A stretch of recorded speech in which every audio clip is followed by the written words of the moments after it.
ए भैया, प्यार के गजब कहानी बा।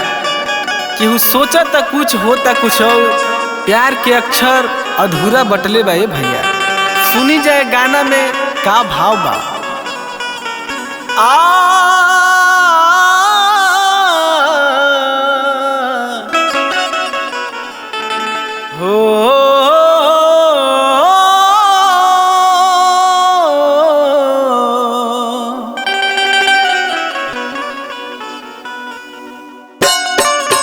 प्यार हो अधूरे रहे,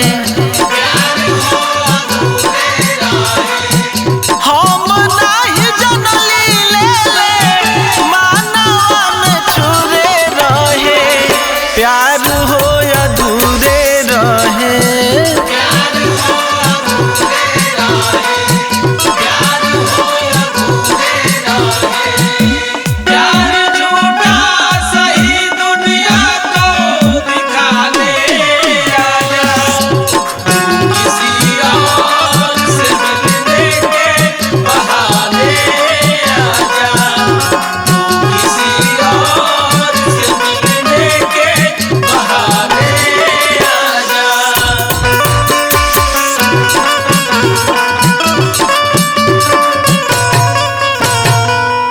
पास नहीं दूरे रहे,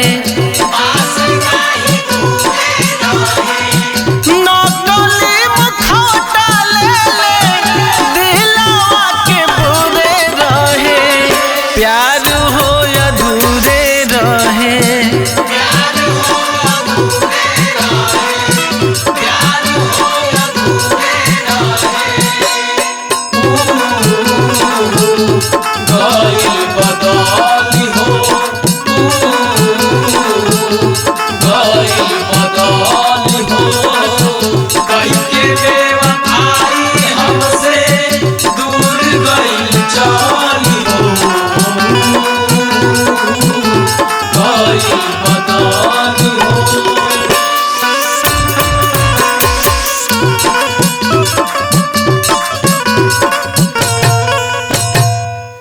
मिसरी न धतूरे रहे, चोटा लागल पहिले के साहिल तगुरे रहे। प्यार